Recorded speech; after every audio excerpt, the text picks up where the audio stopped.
Assalamualaikum warahmatullahi wabarakatuh. Innal hamdalillah nahmaduhu wa nasta'inuhu wa nastaghfiruh wa na'udzu billahi min shururi anfusina wa min sayyiati a'malina may yahdihillahu fala mudilla lahu wa may yudlil fala hadiya lahu. Asyhadu an la ilaha illallah wa asyhadu anna Muhammadan 'abduhu wa rasuluhu alladzi la nabiyya wa la rasula ba'dah. Sahabat Instagram, sahabat YouTube yang dimuliakan oleh Allah Subhanahu wa taala, alhamdulillah pada kesempatan ini kita kembali bisa bertemu di channelnya Kang Pijar. Kalau di IG, kemudian di YouTube channelnya namanya Pijar Rahman Official. Sahabat Instagram, sahabat YouTube yang dimuliakan oleh Allah Subhanahu wa taala, Rasulullah Shallallahu Alaihi Wasallam dan juga para sahabat merupakan sosok-sosok yang menjadi panutan, yang menjadi contoh yang sangat luar biasa ya untuk kehidupan kita. Bahkan Rasulullah Shallallahu Alaihi Wasallam menjadi qudwah. Laqad kana lakum fi Rasulillahi uswatun hasanah, sebagai contoh yang baik. Makanya tentu kita sebagai seorang manusia yang memang tempatnya salah dan lupa, perlu adanya seorang sosok pembimbing, seorang sosok yang memberikan petunjuk. Dan Rasulullah Shallallahu Alaihi Wasallam adalah sahabat Rasul yang sangat tepat, ya, Nabi yang sangat tepat untuk dijadikan qudwah oleh kita. Nah, Rasulullah Shallallahu Alaihi Wasallam pun beliau membina para sahabatnya sehingga menjadi tokoh-tokoh yang penting, sehingga menjadi orang-orang pilihan. Secara logika ini sangat luar biasa, dalam waktu hanya 23 tahun ternyata Islam tersebar di seantero alam, seantero dunia. Ini sangat luar biasa, peradaban yang sangat luar biasa. Beliau menyampaikan dakwahnya 13 tahun di Mekah, kemudian juga 10 tahunnya di Madinah untuk membuat peradaban, membuat pondasi-pondasi masalah ekonomi, masalah agama, masalah sosial, pendidikan, ya, dakwah dan semuanya. Masya Allah, ini menjadi qudwah bagi kita. Nah, tentunya ya ketika Rasulullah Shallallahu Alaihi Wasallam menyampaikan dakwahnya, banyak sekali tokoh-tokoh atau sosok-sosok penting ya di sekitaran beliau. Ya, ada Abu Bakar As-Siddiq, ada sahabat Utsman bin Affan, ada sahabat Umar bin Khattab, ada sahabat Ali bin Abi Thalib, dan juga sahabat-sahabat yang lainnya. Nah, ada satu sahabat yang sangat luar biasa menarik perhatian untuk kita bahas, untuk kita gali informasinya. Namanya adalah Mus'ab bin Umair, ya. Mungkin para teman-teman sahabat YouTube juga sudah pada tahu siapakah beliau, Mus'ab bin Umair, ya. Nah, tentunya beliau adalah sosok yang sangat luar biasa, anak seorang kaya, namun dia berusaha untuk memainkan logikanya, dan dia ya hatinya itu tertaut dan tertarik untuk hidup ya dalam keadaan Islam, masuk Islam, Masya Allah. Nah, kita melihat ya remaja, dia itu punya ayahnya orang kaya ya, misalkan di Indonesia atau dimanapun, bagaimana kehidupannya, pengen makan enak ya pergi ke restoran, pengen main pergi ke mall, uangnya banyak ya, kesehariannya ya main-mainnya itu ya, atau kalau disebut hari Minggu itu ya mereka bermain mobil Lamborghini, Ferrari ya, kemudian juga parfumnya pun yang terbaik, sehingga orang-orang senang dekat dengan dia. Ya, kalau sosok sekarang itu ya seperti itu digambarkannya. Jadi kemewahan-kemewahan apa yang diinginkan pun oleh dia bisa. Kenapa? Karena berasal dari sosok orang yang sangat kaya. Ya, kita melihatlah anak-anak sekarang juga ada yang beruntung seperti itu ya. Beruntung secara duniawi ya. Nah, begitupun Mus'ab bin Umair pada masanya merupakan sosok yang dia itu menjadi panutan.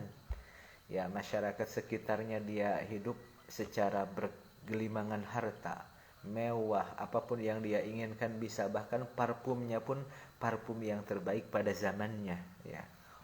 Orang-orang sangat terkesan ya untuk melihatnya ya. Maka ada kata-kata yang bagus yang disampaikan oleh Al-Barra bin Azib terhadap Mus'ab bin Umair ya. Dia mengatakan, tidaklah aku melihat seseorang yang mulia, bahkan seperti seorang yang dia didatangkan dari surga. Ya, bahasanya sampai seperti itu. Al-Barra mengatakan, saking dia itu memang orangnya orang pilihan pada zamannya, orang yang terbaik. Orang yang udahnya cakep, kemudian juga pakai harum-haruman, dan dia dari kalangan yang mewah ya, kulitnya pun dijaga menjadi halus dan lain sebagainya, sehingga pada zamannya itu wanita-wanita tertarik sekali terhadap sosok ini. Siapa? Mus'ab bin Umair. Dan Mus'ab bin Umair ternyata dilahirkan, dia setelah dilahirkannya Rasulullah SAW 14 tahun berikutnya. Kalau Rasulullah Shallallahu Alaihi Wasallam dilahirkan pada tahun 571 Masehi, maka Mus'ab bin Umair dilahirkan pada 585 Masehi. Jadi ada fase 14 tahun ya setelah Rasulullah Shallallahu Alaihi Wasallam dilahirkan. Nah, kemudian juga akhirnya ya Mus'ab bin Umair karena dia orang yang sangat cerdas ya, melihat ketika adanya dakwah Rasulullah Shallallahu Alaihi Wasallam ke penduduk Mekah pada waktu itu, dia pun memakai logikanya, ya logikanya kemudian dia pelajari terkait dengan informasi yang disampaikan oleh Muhammad ini, dia pelajari dan dia tertarik. Ini agama yang sangat luar biasa. Islam itu mengajarkan kepada hati nurani. Ya. Kenapa? Karena pada zamannya itu zaman jahiliyah, di mana kemaksiatan merajalela. Ya. Pada masa Mus'ab bin Umair itu di zaman jahiliyahnya itu kemaksiatan sangat merajalela, perzinahan, mabuk dan lain sebagainya. Sementara datanglah Islam yang menjadi oase, yang menjadi sesuatu yang membuat segar, ya bahwa dikembalikan kepada nurani. Tidak boleh adanya perzinahan, tidak boleh adanya kemaksiatan ya. Sehingga orang-orang menjadi tenang, orang-orang menjadi rukun, dan kata Mus'ab, inilah agama yang terbaik, inilah yang akan menjadi dan akan menyelamatkan kita ke surganya Allah Subhanahu wa taala. Akhirnya pada waktu itu ya dia pun masuk Islam ya, dan belajar di rumahnya Arqam bin Abil Arqam. Dan sebelumnya ada sahabat-sahabat yang sudah masuk Islam duluan, atau yang disebut as-sabiqun al-awwalun.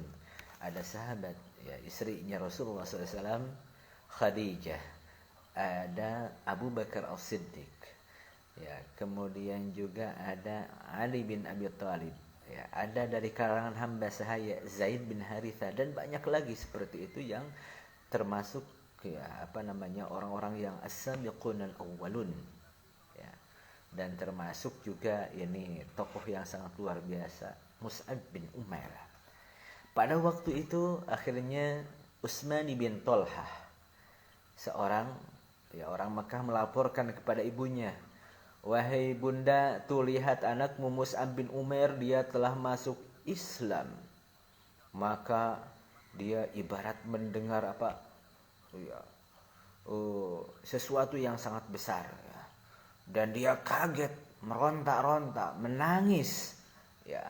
Dan dia akhirnya itu menemui Mus'ab dan memarah-marahi, "Wahai Mus'ab, kenapa engkau masuk Islam? Kenapa engkau tidak menghargai ibu? Ibu tidak akan makan. Ya, ibu akan berdiri di terik matahari, tidak akan dan minum, makan dan minum." Ya, seperti itu. Tapi apa ya? Apa yang kata Mus'ab, "Wahai ibu, apapun yang engkau lakukan maka tidak akan memutuskan atau kehendakku untuk aku memeluk Islam, untuk aku berada dalam Islam ini." Ya, akhirnya ibunya pun dia keluar, kemudian berjemur di terik matahari, tidak tidur, tidak makan, dan juga tidak minum. Seperti itu dia lakukan seperti itu, tetapi Mus'ab teguh dalam pendiriannya. Mus'ab bin Umair ini sangat luar biasa, Masya Allah.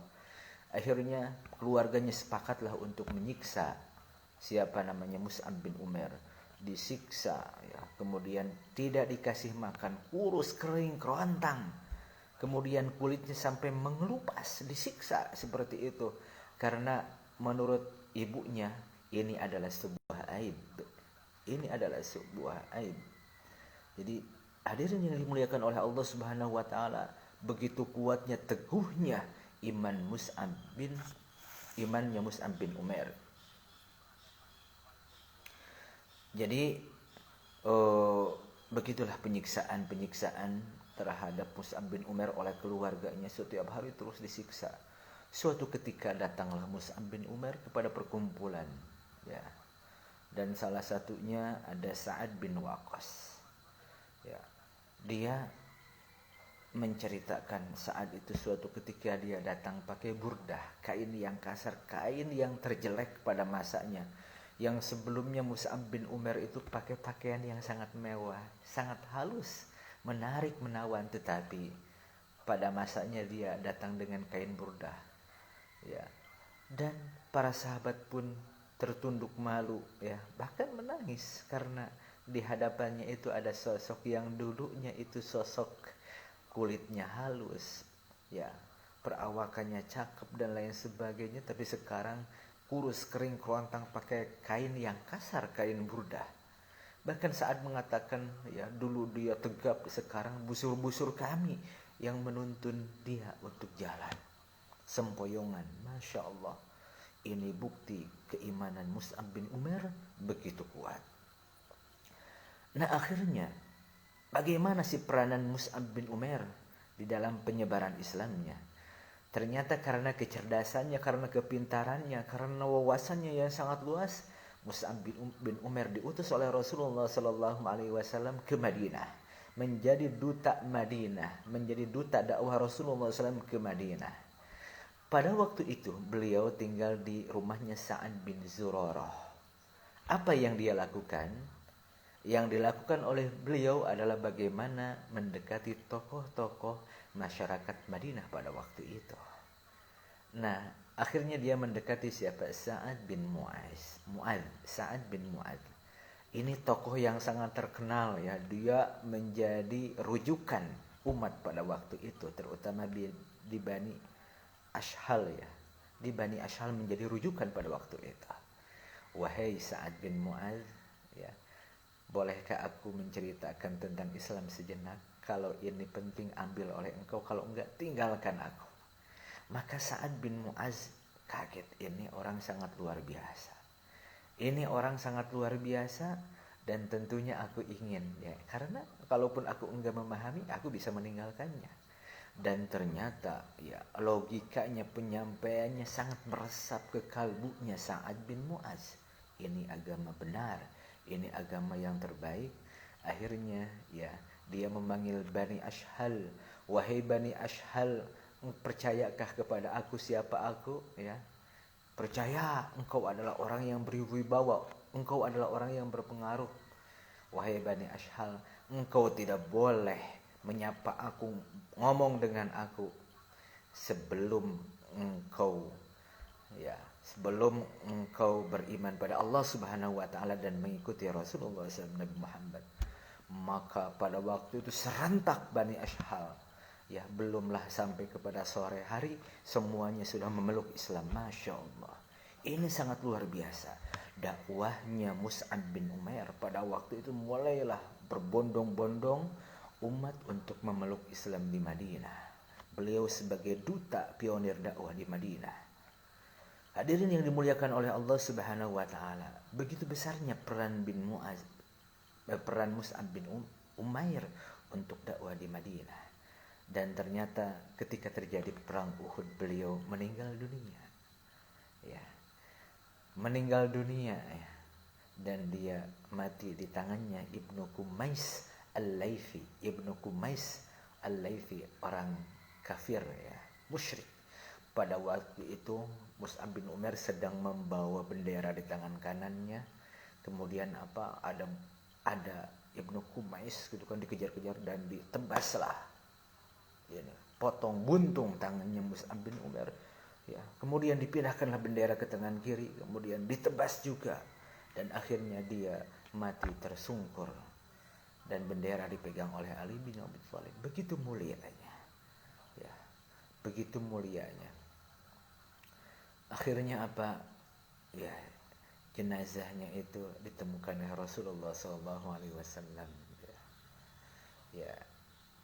Ini sangat luar biasa ya. Dan dia meninggal dunia, para sahabat semuanya menangis ya, kenapa? Karena kain burdahnya tidak cukup. Ketika kainnya itu ditutupkan ke wajahnya, maka kakinya ya enggak tertutupi. Ketika kebawahkan, maka Masya Allah semuanya menangis serentak. Dulu dia orang yang dikagumi, dulu kulitnya lembut dan lain sebagainya, tetapi meninggalnya seperti ini. Akhirnya kata Rasulullah, udahlah, mukanya saja ke bawah ya, ke perutnya, walaupun kakinya nggak kelihatan untuk menutupi jenazahnya. Begitu mulianya sahabat Mus'ab bin Umair, dia menjadi ahli surga. Dia menjadi sosok yang menjadi inspirasi bahwa ya perjuangan Islam ini perlu ditegakkan. Islam adalah agama yang sangat mulia. Islam adalah agama pilihan. Jadi hadirin yang dimuliakan oleh Allah Subhanahu wa taala, kita perlu bukan hanya fokus di masalah dunia, tetapi Islam menjadikan pilihan hidup kita. Seberapa jauh karya-karya kita untuk Islam. Demikian sahabat YouTube yang dimuliakan oleh Allah Subhanahu wa taala, dari Kang Pijar, mudah-mudahan ada manfaatnya. Wassalamualaikum warahmatullahi wabarakatuh.